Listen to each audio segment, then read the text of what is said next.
So hello everyone, कैसे हैं आप सब लोग। तो आज मैं क्या करवाने वाला हूँ, आज मैं आप लोगों को यही चैप्टर नंबर 2 कौन सा हमारा from hunting gathering to farming यानी कि ग्रोइंग फूड, ये वाला चैप्टर है पूरा कंप्लीट कर देंगे और छोटा सा पार्ट पड़े चैप्टर का। आई होप आप लोगों ने लेक्चर नंबर 3 और 4 को अच्छे से देखा होगा। बहुत ही ज्यादा इंपॉर्टेंट और क्रूशियल लेक्चर्स थे, जरूर देखना होगा लेक्चर्स को। तो आइए अब आगे इस चैप्टर का डी एंड करते हैं विद द टॉपिक डोमेस्टिकेशन से। ओके, कौन सा वाला टॉपिक के साथ? डोमेस्टिकेशन। ओके, डोमेस्टिकेशन क्या होता है? डोमेस्टिकेटेड एनिमल्स का नाम सुना है सर? डोमेस्टिकेटेड एनिमल्स कौन सा होता है? पालतू जानवर। कौन सा होता है? पालतू जानवर जो होता है हम उन्हें क्या कहते हैं? Domesticated animal. तो डोमेस्टिकेशन क्या होता है? एनिमल्स को पालना। Domestication is the process of rearing animal as well as, animals को पाल तो रहे हैं पर इसके साथ साथ एक और काम कर रहे हैं हम। कौन सा? ग्रोइंग प्लांट, यानी कि हम इसके अंदर क्रॉपिंग का भी पार्ट जो है वो हम इसके अंदर इंक्लूड करेंगे डेफिनेटली। ओके, तो ये सारे पार्ट इसके अंदर हम डिस्कस करने वाले हैं। मैं एक बार सॉफ्टवेयर भी खोल लेता हूँ साथ साथ, एक सेकंड लगेगा। इस सॉफ्टवेयर खुल जाएगा तो मैं आपको सॉफ्टवेयर के ऊपर अच्छे से एक्सप्लेन कर दूंगा। कैनोरा सॉफ्टवेयर प्रमोटिंग दिस ब्रांड। चलो 1 2 3 ओके, ठीक है। तो मैंने डोमेस्टिकेशन की बात करी, मैंने किसकी बात करी आप लोगों के सामने? डोमेस्टिकेशन की बात कर ली मैंने आप लोगों के सामने। डोमेस्टिकेशन मतलब जानवरों को पालना। डोमेस्टिकेशन का क्या मतलब होता है? जानवरों को पालना और एनिमल्स के जो प्लांट्स हैं उन्हें ग्रो करना। ठीक है, अब इसी की डेफिनेशन देख लेते हैं हम। Okay, domestication is the name given to the process in which people grow plants. मैंने कहा डोमेस्टिकेशन के प्रोसेस के अंदर प्लांट्स को भी ग्रो किया जाता है as well as look after the animals. Animals को देखना भी होता है। Very often plants that and animals that are tended by the people become different from the wild plants and animal. एक चीज बताओ, आप लोगों ने भी देखा होगा जो घर पे जो पालतू कुत्ते होते हैं उनके मुकाबले जो गली के कुत्ते होते हैं, फिर जितने भी एनिमल्स होते हैं बाहर के, घर के पालतू जानवर जो होते हैं और जो बाहर के जानवर होते हैं उनके अंदर एक बहुत ही ज्यादा चेंज होता है। क्यों? उनके हर एक चीज के अंदर चेंज होते हैं। क्यों? क्योंकि अगर देखा जाए, क्योंकि वो अपने मतलब कह सकता हूँ मैं, अपने जो उनकी सराउंडिंग्स के अकॉर्डिंग चेंज होता है। तो सराउंडिंग्स क्या है? ये हमारे आज 2023 के अंदर हमारी पालतू गाय भी है, वहां पे वो वाली जो बाहर एक सांड घूम रहा है वो भी है। तो दोनों के अंदर फर्क क्या हुआ? मैंने कहा फर्क है। आप लोग जो उसे दे, आपके जो डोमेस्टिकेटेड एनिमल है, क्या उसे भागदौड़ करनी पड़ रही है खाने के पीछे? नहीं करनी पड़ रही। वो अपने आराम से बैठी है, उसे आप लोग खुद आप उसके लिए भागदौड़ करते हो उसे खाना देने के लिए। लेकिन जो बाहर के जो एनिमल्स हैं, जैसे कि हम बाहर की जो गाय है, बाहर की जो जो डोमेस्टिकेटेड गाय नहीं है, जो डोमेस्टिकेटेड बैल नहीं है, वो उन लोगों को क्या करना पड़ता है? सर्च करना पड़ता है, इधर उधर भटकना पड़ता है। किसकी खोज के अंदर? खाने की खोज के अंदर। तो उन्हें क्या देखा जाए तो दोनों की जो है सराउंडिंग्स है वो क्या होगी? अलग हुई, जिस वजह से दोनों का रहना सहना हर एक सिंगल पॉइंट क्या हो जाता है? अलग हो जाता है। आगे देखिएगा, this is because people select plants and animals for domestication. इसी वजह से जो this is because people select plants and animals for domestication. For example, they select those plants that are not prepared to disease.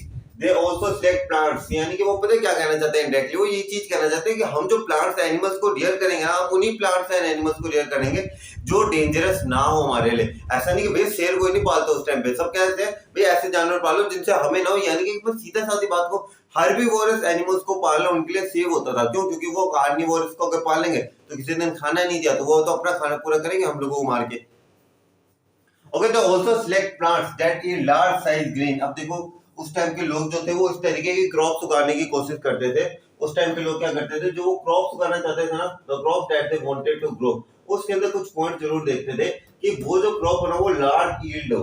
Okay, large yielding grain, यानी कि जो crop हो उसके अंदर जो ग्रेन्स हो, ओके, क्या हो? ग्रेन, वो बहुत बड़े साइज के हो। बड़े साइज के क्यों? ताकि वो जो लोग हैं जो फूड है जो कंज्यूम करें उसे ज्यादा लंबे समय तक करें। अगर छोटे छोटे ग्रेन्स होंगे जल्दी खत्म हो जाएंगे, लेकिन बड़े ग्रेन्स होंगे तो उनसे क्या होगी? जो फूड की क्वांटिटी है वो भी ज्यादा हो जाएगी, जिससे वो लोग क्या करेंगे? ज्यादा समय तक सर्वाइव कर पाएंगे। तो ये चीज हमेशा कहते हैं कि लार्ज यील्डिंग ग्रेन्स होनी चाहिए। अब लार्ज यील्डिंग ग्रेन्स है मतलब भारी, मतलब अगर देखा जाए ग्रेन्स का जनरली बड़ा होगा तो क्या क्रॉप संभाल पाएगी? तो अब मैं आपको लेके जाता हूँ मेरे लेक्चर नंबर 1 की तरफ। मैंने लेक्चर नंबर 1 के अंदर आपको एक वर्ड बताया था।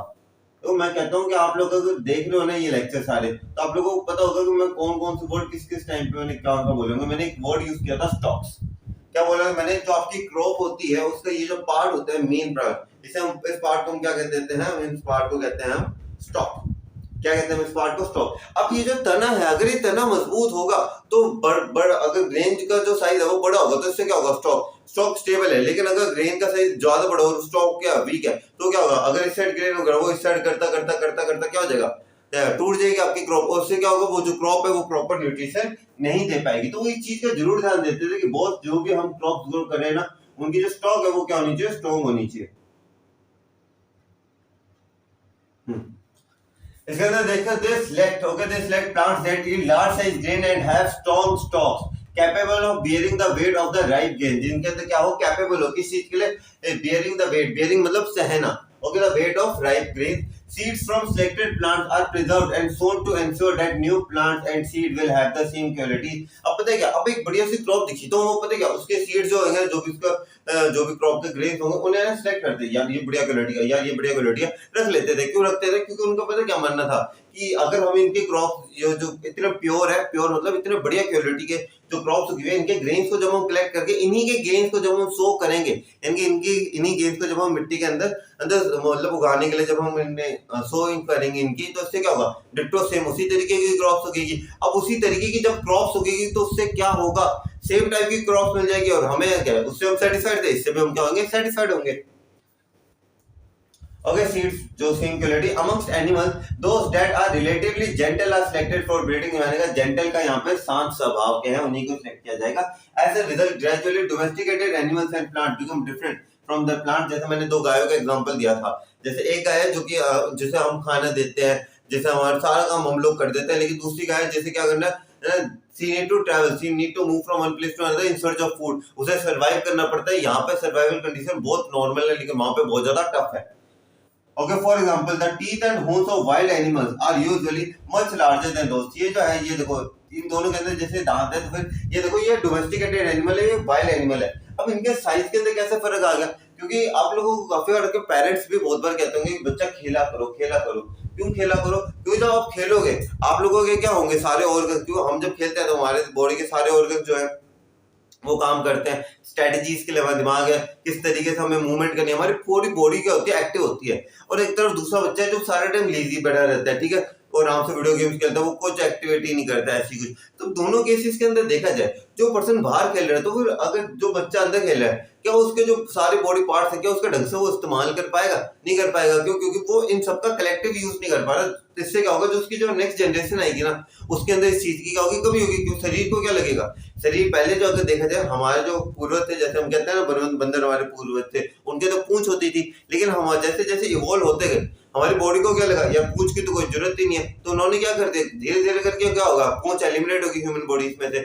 इसलिए तो कहते हैं आप लोगों को कि ज्यादा से ज्यादा खेला करो। क्यों ज्यादा से ज्यादा खेला करो, ताकि आपकी जो पूरी बॉडी है वो अच्छे से डेवलप हो, ताकि ऐसा ना हो कि आप लोग खेलो ना, आप लोग लेजी पड़े रहो, आप ढंग से कोई चीज को एक्सप्लोर ना करो। एक मूवी आई थी हॉलीवुड की थी, उसके अंदर डायनासोर्स के बारे में चीज दिखाई गई थी। जैसे एक डायनासोर जो था ना, जैसे एक डायनासोर जो बेसिकली मेन जो डायनासोर था, वो जब धूप में ज्यादा था ना, उसकी डेथ हो जाती थी, लेकिन उसके बच्चे ने धूप में ही जन्म लिया। अब उससे क्या हुआ कि उसका जो बच्चा था वो धूप में सरवाइव करने लग पड़ा। तो इसमें देखा आपने, जो पहले वाले ने सफर किया, उससे दूसरे वाले जो उनके बच्चों के अंदर भी वही सेम गुण आ गए। Okay, look at these two sets. Which do you think belong to wild animal? Definitely, this belongs to wild animal. That belong to the domesticated animal.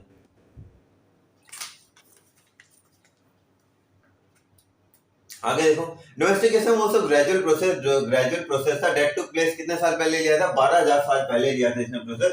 Okay, virtually all the plants and animals produced we use to food today as the result of domestication। आज हम जितनी भी चीजें खाते हैं animal, जैसे हम काफी लोग मीट खाते हैं, नॉन वेजिटेरियन लोग, जितने भी हम क्रॉप्स उगाते हैं, वो सबका सब वो सारी चीजें किसका रिजल्ट है, it is the result of domestication का ही ये रिजल्ट है। अगर सम अर्लीस्ट क्रॉप्स, जो अर्लीस्ट क्रॉप्स थे उनके अंदर व्हीट एंड बार्ले है, और जो अर्लीस्ट एनिमल्स थे उनके अंदर शीप एंड गोट है। फिर अ वे ऑफ लाइफ, अब तक हम लोगों ने देख लिया कि बहुत, अभी तक तो फार्मर हर्डर से क्या बन चुके थे, किसान बन चुके थे। अब यहाँ पे बारी आती है एक नई जिंदगी की शुरुआत करने की। किस तरीके से नई जिंदगी की शुरुआत की थी, अब देखते हैं यहाँ पे। सबसे पहले वेज इन वेज, आप ग्रेन्स को किस तरीके से इस्तेमाल कर सकते हो। अब जो ग्रेन्स है आपके लिए फूड है, आप उन्हें गिफ्ट्स की तरह दे सकते हो, ठीक है, आप उन्हें फूड की तरह इस्तेमाल कर सकते हो, ठीक है, सारा खाना आज ही खत्म नहीं करना, स्टोर ऑफ फूड की तरह भी आप उन्हें इस्तेमाल कर सकते हो ना, एज सीड। और अगले वाले जो ऑफस्प्रिंग्स हैं उनके लिए भी आप इस्तेमाल कर सकते हो, food, gift, store of food, इन सब के लिए इस्तेमाल किया जा सकता है। If you plant a seed, you will notice that it takes some time to grow. This may have take several days। अगर क्रॉप्स है, जैसे आप अगर जो सोयाबीन का दाना भी होता है ना, उसे भी अगर मिट्टी के अंदर डाल दो ना, तो वो एक दिन के अंदर नहीं उगता, उसे थोड़ा टाइम लगता है। Okay, sometimes to grow, this may be take several days भी ले सकता, हफ्ते भी ले सकता, महीने भी ले सकता, और काफी टाइम मतलब काफी केसेस के अंदर ये क्या ले लेता है, ईयर्स भी ले लेता है। When people began growing plants, it means that they had to stay in the same place for a long period of time. उन्हें एक ही जगह पर ज्यादा समय तक रहना पड़ेगा. Looking after the plants, plants की तरफ देखते हुए, वाटरिंग, वीडिंग, ये सारी चीजें करते हैं. लोगों एक एक करके प्रोसेस समझा देता हूँ. For a long period of time, looking after the plants, plants की देखभाल करने के लिए, वाटरिंग, पानी देने के लिए, वीडिंग. वीडिंग पता है क्या होता है? आप में से कभी कोई खेती बाड़ी मतलब फार्मिंग एरिया के अंदर गए होगे तो आप लोगों ने एक चीज नोटिस करी होगी. जो फार्म एरिया होता है ना, उसके अंदर अगर मान लेते हैं ये आपकी क्रॉप्स है,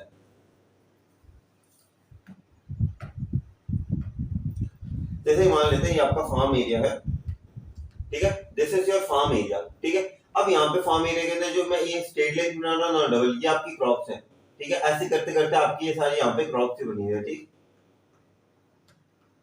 एक बार सिर्फ इतना एरिया ही लेता हूँ. Let me take only this area. Okay, जैसे हमने एक बार इतना ही एरिया लिया इसके अंदर, ये रहा, ठीक है. ये आपकी क्रॉप्स थी. अब आपने देखा कि आपकी जो ये आपकी क्रॉप्स थी, इतने आपने 1 2 3 4 5 6 7 8 9 10 11 12 भाड़ में जाओ, बाकी क्रॉप्स से हमें कोई मतलब नहीं है. आपने 12 क्रॉप्स उगाई, ठीक है. अब यहाँ पे आप देख रहे हैं, यहाँ पे छोटी छोटी सी ग्रासेस है, छोटे छोटे से प्लांट्स से उगे होते हैं, जो कि हमारे किसी यूज के नहीं होते हैं, जो कि हमारे किसी यूज के नहीं होते हैं. तो अब हमारा क्या काम बनता है कि क्या करें हम? सर जैसे पड़े वैसे पड़े रहे. तो क्यों बॉस? आपका जो सॉइल है, ये जो क्रॉप्स जो प्लांट्स उग रहे हैं, वो किसके बेसिस पे उग रहे हैं? सॉइल के बेसिस पे. बेसिस पे नहीं, with the help of soil. Okay, soil के हेल्प से उग रहे हैं, ठीक है. अब इससे क्या हो रहा है? अब जो प्लांट्स हैं, जो छोटे छोटे वीड्स हैं, वीड्स मतलब छोटी छोटी ग्रासेस जो है, ये वीड्स जो ग्रो कर रही है, इन्हें क्या, ये किसकी मदद से ग्रो कर रही है? With the help of the soil. यानी कि सॉइल क्या कर रही है? ये कंज्यूम कर रही है. क्या कर रही है? सॉइल को कंज्यूम कर रही है. तो क्या इससे ये भी केस हो सकता है कि आपके जो एग्जिस्टिंग प्लांट्स है ना, इन्हें जो सॉइल की जो खपत देने रिक्वायरमेंट है, मुझे इतना सॉइल चाहिए, वो इन्हें नाम ले, क्योंकि ये जो वीड्स हैं ये ज्यादा कंज्यूम करेंगी. इसलिए क्या किया जाता है? इन वीड्स को अलग कर दिया जाता है, ताकि मेरे एक बार मैं अपने मामा जी के साथ एक बार उनके खेत में गया था. उन्होंने भी मुझे एक सेम चीज बताई थी. उन्होंने कहा था जैसे हम वीड्स रिमूव कर रहे थे, तो मैंने पूछा क्यों कर रहे हो? तो उन्होंने अपना एग्जांपल दिया था, जैसे उनके साथ वाला जो खेत था, उन्होंने कहा कि ये जो लोग है ना, ये सिर्फ खेती बाड़ी करके छोड़ के चले गए, ये इन्होंने वीड्स को नहीं निकाला. अब वीड्स को नहीं निकाला तो क्या, वो कहते हैं अगले साल देख लेना इनकी खेती कितनी कम होगी, और मैं यहाँ पे वीड्स निकाल रहा हूँ, तो इससे क्या होगा? जो सॉइल है वो रिटेन करेगा, और इससे क्या होगा? अगले साल भी अच्छी खेती बाड़ी होगी. तो ये वीडिंग का प्रोसेस होता है, ठीक है. ऐसे वर्ड्स को टपाना, मैं बार बार कह रहा हूँ, काफी बार लगता है कि हम लोग ऐसे वर्ड्स को टपा देते हैं कि वीडिंग है, कोई प्रोसेस होगा नहीं. मतलब ये देखना, ड्राइविंग अवे एनिमल्स, जो एक वो होता है ना, एक नायक मूवी देखी होगी आपने, तो उसके अंदर होता है कुछ एक स्टैचू सा खड़े कर देते हैं, ताकि जो बर्ड्स हैं, प्लांट्स हैं, वो उनसे भाग जाए. Driving away animals and birds till the grain get ripen and grain had to be used carefully. यानी कि उसके बाद हम जो ग्रेन्स हैं उन्हें हम यूज करते हैं केयरफुली. ये व्यूज बता दी मैंने किस किस तरीके से करते हैं. As grain had to be stored for both food and seed, people had to think the ways of storing. अब किस किस तरीके, अब पुराने जमाने में लोग क्या क्या कर सकते थे? जो मटके थे, मटकों के अंदर स्टोर करके रख सकते थे, बास्केट्स के अंदर स्टोर करके रख सकते थे, ठीक है. बास्केट भी तो बना ही सकते थे वो लोग, बास्केट बना देते थे. इसके अलावा वो पता है क्या करते थे? जमीन के अंदर गड्ढा खोद देते थे. सिर्फ जमीन के अंदर गड्ढा खोद के उसके अंदर डाल देते थे, तो उससे तो वो लोग तो उससे हमारी क्रॉप खराब हो सकती थी. तो मैंने कहा जो जमीन में गड्ढा खोदते थे उसके ऊपर एक स्टिकी जो क्ले है ना आपका, ये जो चिकनी मिट्टी यानी कि क्ले जिसे आप कहते हो, क्ले की एक परत लगा दी जाती थी. जिससे क्या होता था, अब जैसे आपके मटका है, बिल्कुल वैसी एक परत वहां पे लगा दी जाती थी. उसके ऊपर क्या किया जाता है? डायरेक्टली अगर डालेंगे तो वो क्या हो जाएगी? डिकम्पोज हो जाएगी, सॉइल में मिल जाएगी. लेकिन क्या करते थे? चिकनी मिट्टी लगा देते थे उसके ऊपर, यानी कि क्ले. मैं देखो जो क्ले होती है वो लगा देते थे. अब क्ले से क्या होता था? वो एरिया हार्डन हो जाता था. और जब उसके ऊपर हम क्या करते थे, जब हम उसके ऊपर जो ग्रेन्स थे वो हम वहां पे डाल देते थे, उससे क्या होता था? वो प्रोटेक्टेड वे में रहता था. 3 तरीके बताए मटकों के अंदर. मटके यानी कि क्ले पॉट्स जिन्हें आप कहते हो, चिकनी मिट्टी से बने हुए जो होते हैं, ये क्ले पॉट्स हो गए. ये जो बास्केट्स होती है, बास्केट्स जो वुड होता है उसकी मदद से बन जाती है, या फिर जो भी उनके मटेरियल चाहिए होता है, थ्रेड्स जो होते हैं, बेसिकली वुड. अगर हम उस टाइम की बात करें तो wood is a great word to be used for the basket. वहीं जो आपके गड्ढे हैं, गड्ढे यानी मैंने आप लोगों को चैप्टर के अंदर भी बताया था, अगर किसी चैप्टर के अंदर आगे आएगा, ठीक है. मेहरगढ़ का नाम बोल रहा हूँ मैं. किसका? मेहरगढ़ का. आज की लेक्चर में ऐसे नहीं, अगले लेक्चर के अंदर, इसी लेक्चर में कवर करवाऊंगा. मेहरगढ़ नाम याद रखना, ठीक है. मेहरगढ़ की भी कहानी सुनाऊंगा तब आपको बताऊंगा मैं. तो यहाँ पे वो क्या करते हैं? मिट्टी का गड्ढा खोद दिया, उसके ऊपर क्ले लगा दी, चिकनी मिट्टी की एक परत सी लगा दी. जैसे ये हार्डन हो जाता है ना, बिल्कुल वैसे ही वो हार्डन हो गए. उसके ऊपर क्ले डाल दी, इससे क्या वो डिकम्पोज भी नहीं हो, स्टोर का स्टोर हमें मिल गया, ठीक है. वही सेम चीज यहाँ पे लिखी हुई है, देखो. In many areas they began making clay pots, take wove baskets. Basket बनाने लग पड़े। Take dug pits into the ground, यहाँ पे dug pits into the ground. लेकिन अगर आपसे सवाल पूछा जाए कि बॉस ये तो ग्रेन्स है, ग्रेन्स अगर डिकम्पोज हो गए ग्राउंड के अंदर, फिर आपको बताना है कि वहां पे चिकनी मिट्टी की परत लगा दी जाती थी। ठीक है, do you think hunter gatherers would made and use sports, give reason for your answer. क्या आपको लगता है कि हंटर गैदरर्स ने यूज किया में मतलब बनाया और यूज किया स्पोर्ट्स को, give reason for your answer. तो इसमें अंदर जैसे रियरिंग एनिमल्स के लिए हम क्या कहते हैं, ठीक है, वही सेम सवाल है इसके अंदर। रियरिंग एनिमल्स के अंदर देखिए क्या है इसके अंदर, एनिमल मल्टीप्लाई नेचुरली। अब हम इसके अंदर बेसिकली टॉपिक के अंदर पता है क्या, हम ये बताएंगे कि एनिमल्स को हम किस तरीके से स्टोर ऑफ फूड ले सकते हैं। इसका बेस्ट एग्जांपल देता हूं आपको। पूरा टॉपिक है ना एक बकरी का एग्जांपल, यानी कि शीप या गॉट, ठीक है, इनके एग्जांपल से हम ये पूरा एग्जांपल समझ लेते हैं। बेसिकली गॉट का एग्जांपल है, ठीक है, greatest of all time example है ये। तो इसमें अंदर कहता है animals multiply naturally, animals multiply करते हैं नेचुरली, ओके, यानी कि उनका खुद का प्रोसेस होता है। ऐसा नहीं कि वो प्रोसेस, यानी कि आपको पता ही है, समझदार आप लोग इतने। और beside if they are looked after carefully they produce milk, यानी कि अगर जब उनसे अच्छे से ध्यान से उनकी अच्छी देखभाल करी जाती है, जब बकरियों को पाला पोसा जाता है, अच्छे से करा जाता है, तो they also give milk, okay, which is an important source of food. और मिल्क क्या है, एक इंपॉर्टेंट सोर्स ऑफ फूड है, सारी चीजें मिल्क दूध से बनती है। एंड मीट व्हेनेवर रिक्वायर्ड, यानी कि आप अगर जो बकरी जो है, अगर जैसे कहना नहीं चाहिए पर अगर हो, मतलब देखो बीइंग हिंदू, और ये टॉपिक थोड़े से मैं ज्यादा खुल के बात नहीं कर पाता about cutting the animals, eating them, because I am also pure vegetarian as well as Hindu तब के तरफ से मैं थोड़ा ऐसे कह देता हूँ कि नहीं, इट्स नॉट गुड। बट फिर भी लोग क्या करते हैं कि जो एनिमल्स होते थे उन्हें काट के जो खाते थे, यानी कि whenever required, यानी कि जब भी उन्हें ऐसा लगता था कि दूध बहुत ले लिया, अब थोड़ा मांस खाने की इच्छा है, तो ठीक है। In other words, animals that are reared can be used as a store of food। तो इस तरीके से एनिमल्स जो कि रियर करते थे एनिमल्स को, वो क्या किस तरीके से एनिमल्स को यूज करते थे, स्टोर ऑफ फूड।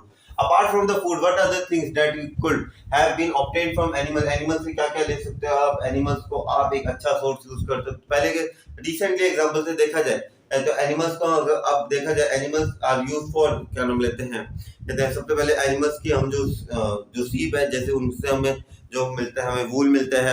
इसके अलावा एनिमल्स को एक ट्रैवलिंग की तरह भी इस्तेमाल किया जाता था, जो बैलगाड़ी होती है उस तरीके से फार्मिंग, जो एनिमल्स है वो फार्मिंग के अंदर भी मदद करते हैं, खेत जोतने के अंदर। इसके अलावा बहुत सारे इस्तेमाल है, आप लोग भी सोच के देखिए।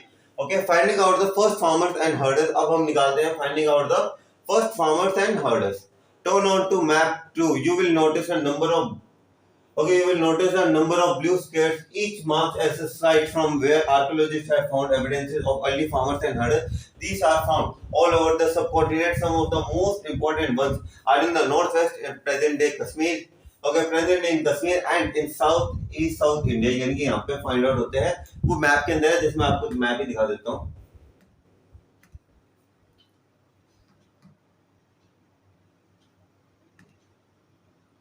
ये पिक्चर तो हमें भी नहीं चाहिए थी, फिर भी ये देख रहे हैं आप मैप, ये जो मैप है जिसके बारे में आप लोगों को बता रहा था, यहाँ पे आप देख सकते हैं जितने भी एरियाज के बारे में बताया गया। थोड़ा सा इसे छोटा कर लेता हूँ क्योंकि यहाँ पे आपको पुरजोहम नहीं दिख रहा होगा। इट्स एन इंपॉर्टेंट एरिया जिसके बारे में अभी बताऊंगा। अभी मैं थोड़ी एरियाज के बारे में बताऊंगा, थोड़े एडवांस बता देता हूँ। अभी हम बुरजोहम के बारे में बात करेंगे, मेघालय, ओके, जो मैंने महलगढ़ के बारे में बताया। महलगढ़ देख रहे हो कहाँ पे है, महलगढ़ का है, ईरान के जस्ट पास है। ये पता है कौन सा area, it is Bolan pass, it is Bolan pass. ये कौन सा बोलान पास है ये। और इसके अलावा एक सेकंड रुकना, शायद वीडियो में कोई गड़बड़ी नहीं है, ओके। ये कौन सा एरिया, इट इज बोलान पास, जिसे हम डोर टू ईरान भी कहा जाता है। एक फर्टाइल एरिया है ये, ओके, इधर डोर टू ईरान भी कहा जाता है। देखो ईरान से जस्ट रास्ता जा रहा है, इसलिए इसे क्या कहा जाता है, डोर टू ईरान भी कहा जाता है। आगे देखते हैं, these are found all over the subcontinent. जैसे देखा आपने यहाँ अलग अलग जगह थी। Some of the most important ones are in the northwest. ये लाइन में यहाँ तक कवर करवा चुका हूँ। To find out whether the sites were settlements of farmers and hunters, scientists study evidences of plants and animal bones. One of the most, अब देखो इसमें पता है क्या है, अब हम कह रहे हैं कि हम लोग आपको इतनी देर से बातें बता रहे हैं, अब इनके एविडेंसेस बता रहे हैं। प्लांट्स के क्या एविडेंसेस मिले, एनिमल्स के क्या क्या एविडेंसेस मिले, यहाँ पे है। जैसे यहाँ से चालू हो जाएगा, okay. One of the most, अगर आप एनसीईआरटी साथ साथ लेके देख रहे हो तो आपको एनसीईआरटी के अंदर मदद मिलेगी, क्योंकि आपको यहाँ पे पता चल जाएगा कि यहाँ से यहाँ तक का पार्ट अननेसेसरी है, ठीक है। Okay, one of the most exciting finds include the remains of burned grain. अब पता है जो बर्न्ड ग्रेन्स है ना, अब ग्रेन्स है वो बर्न्ड है, यानी कि कोई ना किसी वजह से तो ग्रेन्स है वो जल गए। अब पता है जो जली हुई चीजें होती है, कार्बन डेटिंग करके आप पता लगा सकते हो कि बॉस कितने साल पहले की थी, ठीक है। ओके दिस में है ओके जो कार्बन काफी लोग जो होते हैं what do you mean by, आपको चैप्टर नंबर अपने क्लास 10 के अंदर पढ़ा हुआ था। हमारे टीचर बेसिकली एक टर्म यूज करते हैं, मेरी साइंस वाले टीचर, जो भी चीज जल के काली हो जाती है दैट इज कार्बन। हमारे मैम तो हमारे दिमाग में तो वही कंसेप्ट है इसके अंदर। Okay this may have been used burn, okay this may have been burn accidentally और बाय पर्पस, यानी कि हमें ये नहीं पता कि एक्सीडेंटली बर्न हुए थे, यानी कि काफी बार क्या पता आग लगाने के चक्कर में आग लगी हो जिस वजह से बर्न हो चुके हो ग्रेन, या पर्पसली किसी ने ग्रेन जलाए हुए हो। Scientist identify these grains and so we came to know about the number of crops in the different parts of the subcontinent. हमें पता चल गया कौन-कौन से क्रॉप्स उगाते थे और कौन-कौन सी बोन्स थी, और can also identify the bones of different animals. Okay वो किस तरीके से निकालते हैं बोन्स ऑफ डिफरेंट एनिमल्स। मैंने पिछले चैप्टर के अंदर दो वर्ड्स का इस्तेमाल किया था, एक्सप्लोरिंग, और दूसरा वर्ड मैं आप लोगों से सुनना चाहता हूं क्योंकि इसका वर्ड मीनिंग मैंने लिखवाया भी था, एक्सकैवेटिंग। एक्सकैवेटिंग का मतलब क्या होता है, देखो यार ऐसे साथ नहीं बैठना, अगर बैठे हुए तो एक्सकैवेटिंग का क्या मतलब होता है, डिगिंग। आगे आ जाते हैं हम, towards a settled life. Okay towards a settled life, तो archaeologist have found traces of huts और houses at some site, for instances on Burzahom in present day Kashmir के अंदर। प्रेजेंट डे कश्मीर के अंदर जैसे मैंने आप लोगों को बताया था, वहां पे पता क्या होता था, आप लोगों को पूरा टॉपिक मैं पहले समझा देता हूं ताकि आप लोगों को क्या हो, आप लोगों को अच्छे से टॉपिक समझ में आ ही जाए। इसके अलावा एक और चीज हो कि आप लोग कंफ्यूज ना हो, क्योंकि काफी बार क्या होता है we got confused with all these things. Okay this is a good background. सबसे पहले 5 मेजर पॉइंट्स बताऊंगा इसके अंदर, 5 मेजर पॉइंट्स, ठीक है। सबसे पहले हम बात करेंगे बुर्जोहम की, बुर्जोहम, ठीक है, स्पेलिंग थोड़ी सी गलत हो सकती है, बाकी हम बात करते हैं बुर्जोहम की। कहां पे है, कश्मीर के अंदर है। अब यहाँ पे पता क्या होता था, यहाँ पे लोग जो थे ना वो पिट हाउसेस करते थे, यानी कि डग करते थे पिट हाउसेस, यानी कि जैसे जमीन है तो वो क्या करते थे, जमीन के अंदर पिट हाउसेस ड्रॉ कर लेते थे और ऊपर क्या होती थी उनके छत कर देते थे। तो इससे क्या होता था, ये जो एरिया थे ना, अब एक चीज बताओ, उस टाइम के लोग जो थे वो गड्ढा पता कैसे बनाते थे, वो ऐसे नहीं करते थे, ऐसे गड्ढे नहीं बनाते थे वो लोग, ऐसे मतलब एक इसके ऊपर छत भी बनाई देता हूं मैं ताकि आप लोगों को छत का कंसेप्ट भी समझ आ जाए। ये उनकी छत हो जाती थी, ठीक है, ठीक है, ये एक छत सी बना देते थे वो। अब इसके अंदर देखो वो पता क्या करते थे, जैसे ही ग्राउंड है ऐसे सडन ड्रॉप नहीं आता था उसके अंदर, ड्रॉप कैसा आता था, इस तरीके से वो क्या बनाते थे, स्टेप्स बनाते थे, स्टेप लीडिंग डाउनवर्ड्स, यानी कि ऐसे करके स्टेप्स बनाते थे। और ये जो एरिया था ये उन्हें क्या करता था, प्रोटेक्ट करता था उन्हें कोल्ड वेदर से, protect them from cold weather. अब एक इंटरेस्टिंग फैक्ट बताऊं आपको, कोल्ड वेदर, अब मैंने बात तो कर दी मैंने कोल्ड वेदर की कि इन्हें कोल्ड वेदर से प्रोटेक्ट करता है। सर कोल्ड वेदर से प्रोटेक्ट करता, आपने तो क्लाइमेटिक चेंजेस में कहा था कि वार्मर कंडीशन आने लग पड़ी थी, मैंने बिल्कुल सही, वार्मर कंडीशन आई थी, लेकिन ये भी देखो कि हम बात किसके बारे में कर रहे हैं, बुर्जोहम के बारे में बात कर रहे हैं। और ये जो एरिया है बुर्जोहम, ये कहाँ पे है, कश्मीर के अंदर सेट है। यहाँ पे क्या है, आपके हिमालय में जिससे यहाँ पे क्या टेम्परेचर कैसा रहता है, ठंडा रहता है, इसलिए यहाँ के लोग क्या करते थे, पिट हाउसेस ड्रॉ करते थे ताकि इनसे क्या हो कि वो अपने आप को प्रोटेक्ट कर सके, किससे, कोल्ड वेदर से। इनका मेन मोटिव क्या था, इन्हें कोल्ड वेदर से प्रोटेक्ट करते थे, ठीक है। तो ये तो था आपका पहला पॉइंट जिसके अंदर मैंने बुर्जोहम के बारे में देखा। दूसरी चीजें जो यहाँ पे निकली गई थी, दूसरी चीजें क्या आई थी, एक यहाँ पे दो चीजें निकली थी। एक तो थे आपके कुकिंग हर्ब्स, कुकिंग हर्ब्स, चूल्हे का नाम, मिट्टी के मतलब कह सकते हैं एक तरीके के मिट्टी के चूल्हे मान लो कि जो काम, देखो मैं पता क्या, आई एम बीन एसोसिएटेड, मैं basically I belong to Jhunjhunu district of Rajasthan, उसके गांव मंडावा से हूं मैं। और मंडावा गांव के अंदर मैंने जो मंडावा के अंदर भी हमारा गांव है पिपलगाबाद, मैं वहां से हूं। तो मैंने वहां पे बहुत बार देखा हुआ है कि वहां पे जिस तरीके से मेरी दादी जो थे वो एक बनाते थे, मतलब मिट्टी से बहुत एक कुकिंग हर्ब सा बनाते थे। अभी पता है ये जो कुकिंग हर्ब, एक तरीके से मैं आपको इमेजेस के थ्रू थोड़ा एक्सप्लेन करने की कोशिश कर लेता हूं। They were somewhat or the other like this. Okay? इस तरीके के हुआ करते थे कुकिंग हर्ब्स, ठीक है। They were like this, ऐसे होते थे कुकिंग हर्ब्स जिसके ऊपर हमारा कंटेनर आ जाता था और नीचे जो फायरवुड थे, गोबर गैस थी, इन सबका इस्तेमाल किया जाता था, ठीक है। तो ये तो था आपके कुकिंग हर्ब। अभी कुकिंग हर्ब दो जगह लोकेटेड होते थे, कहां पे, एक तो होता था इनसाइड द हाउस, एक होता था आउटसाइड द हाउस, इनसाइड और आउटसाइड द हाउस। अब इनसाइड द हाउस कब बनाते थे और आउटसाइड द हाउस कब खाना बनाया जाता है, सोच के देखो यार। सर जब ज्यादा गर्मी पड़ेगी तब हम घर के अंदर खाना नहीं बनाना प्रेफर करेंगे, हम क्या करेंगे, बाहर बना लेते हैं, आउटसाइड खाना बनाना प्रेफर करेंगे गर्मियों के अंदर। क्यों, क्योंकि पहले से इतनी गर्मी, आप कुकिंग हर्ब से क्या होगा, वो एरिया और वार्म हो जाएगा, जिससे क्या होगा, पहले से गर्मी थी अभी और गर्मी होगी, तो हम क्या करेंगे, बाहर जाके खाना बनाना प्रेफर करेंगे। वही इनसाइड का वो प्रेफर करेंगे विंटर्स के अंदर, क्योंकि ठंड है घर के अंदर। लेकिन जब हम कुकिंग हर्ब्स का इस्तेमाल करेंगे तो उसकी जो गैस है उससे क्या होगी, वार्मथ आ जाएगी आसपास, तो इससे क्या होगा, हमारा जो एरिया वो गर्म हो जाएगा। ये सर्वाइवल टेक्निक्स थी जो ये लोग फॉलो करते थे। इसके अलावा अर्थन पोर्स भी निकले हैं इसके अंदर से, वही अपने मटके। और ये काफी एक इंटरेस्टिंग बात इन मटकों के बारे में ये कि काफी जो मटके थे वो डेकोरेटेड थे, यानी कि उस टाइम के लोग क्रिएटिविटी करते थे, यानी कि वो काफी लोग क्या थे, क्रिएटिविटी करते थे। बेसिकली जैसे ये किस चीज के लिए इस्तेमाल होते थे, मैंने पहले ही बताया था, स्टोर ऑफ फूड के लिए इस्तेमाल किए जाते थे, स्टोर ऑफ ग्रेन। इसके अलावा खाना पकाने के लिए बेसिकली ग्रेन्स को पकाने के लिए भी इस्तेमाल किए जाते थे। अब ग्रेन कौन कौन से आ जाते थे, इसके अंदर आपका व्हीट आ जाता था, इसके अंदर आपका बार्ले आ जाता है, इसके अंदर आपके एक वर्ड आएगा लिथिस नाम करके, जिसका मतलब क्या होगा, आपके पल्सेस, दाल। अभी मैं पढ़वा भी देता हूँ आप लोगों को, पल्सेस यानी कि दाल। इन सब ये जो ग्रेन्स होते थे इन्हें कच्चा नहीं खाया जाता, तो इन्हें क्या, इन्हीं मटकों के ऊपर रख के, ये जो अर्थन पोर्ट्स थे इन्हीं के अंदर रख के इन्हीं के अंदर उबाल दिए जाते थे। ठीक है, तो ये तो था आपका दूसरा पॉइंट, ये था आपका दूसरा पॉइंट, ये था तीसरा point.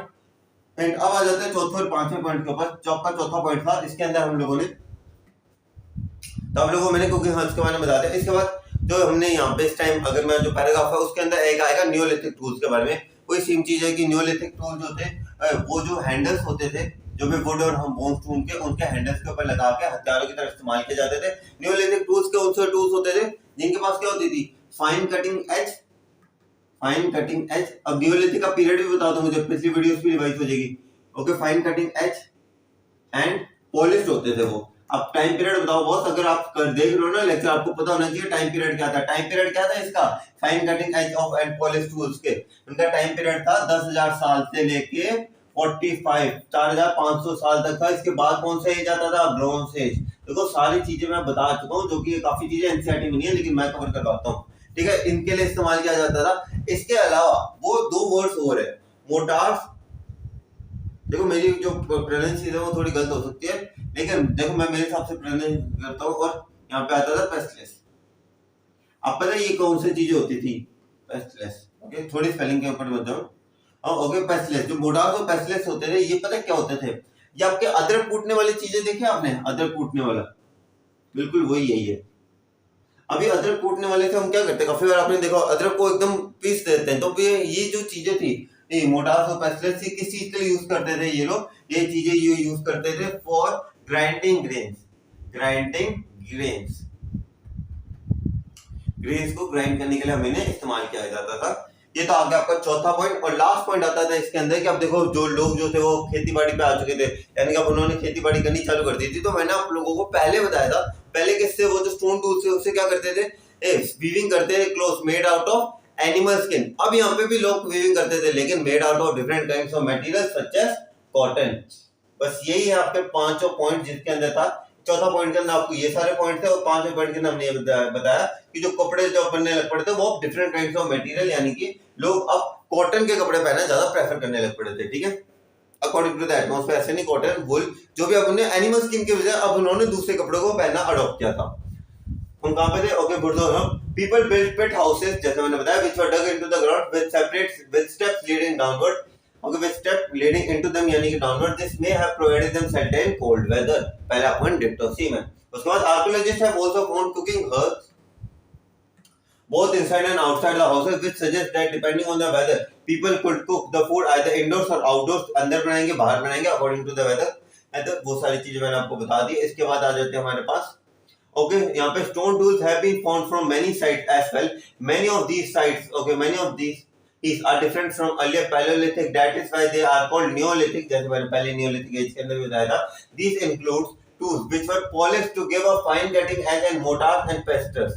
Okay, pestless, mortars and pesters क्या होते हैं, आपके अदरक कूटने वाले होते हैं। Used for grinding grains. Grinding मतलब पीसने के लिए grains को, and other plant produce. Mortars and pesters are used for grinding grains even today, even thousands of years later.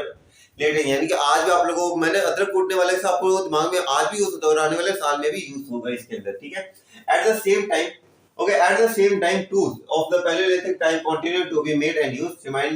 Remember some tools were used made out of bones also. काफी tools जो थे bone से बने थे। देखो जो content था ना वो मैंने आपको बता दिया। अब इससे पता क्या होगा, आप लोगों को आसानी होगी कि आप लोगों को पता है कि मुझे ये वाला पार्ट पढ़ना है, ये वाला पार्ट नहीं पढ़ना है।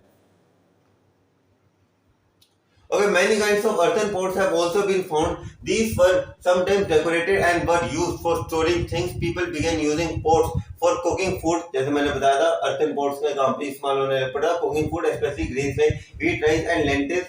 अब lentils कौन से थे आपके? Pulses. And now became an important part of the diet. आज के टाइम के अंदर दाल तो हर किसी के घर में रात को बनती ही बनती है. Okay, of diet. Besides, they began weaving clothes. So using different kinds of material, for example, cotton that will now be grown. जैसे cotton के बारे में मैंने बताया था.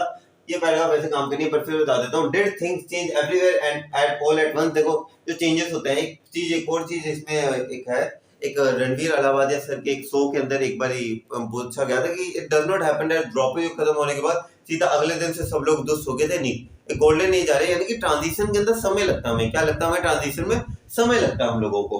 तो इसके अंदर did things change everywhere and all at the once, not quite in many areas, men and women still continue to hunt and gather. तो अगर देखा जाए वहां पे भी चेंजेस ग्रेजुअली नहीं आए थे, तो यहाँ पे भी जो चेंजेस है वो ऐसे नहीं कि ऐसे सडनली आ गए कि आज अगर आज इन्वेंशन है कल सारे लोग उस इन्वेंशन को फॉलो करें. नहीं, धीरे धीरे करके टाइम लगता है. And everywhere and elsewhere people adopted farming and herding slowly over several thousand years. Besides, in some cases people tried to combine these activities doing different things during the different seasons. A closer look of life living dying in Mehergarh. Last part आ गया. मैंने मेहरगढ़ का last के अंदर बताया था.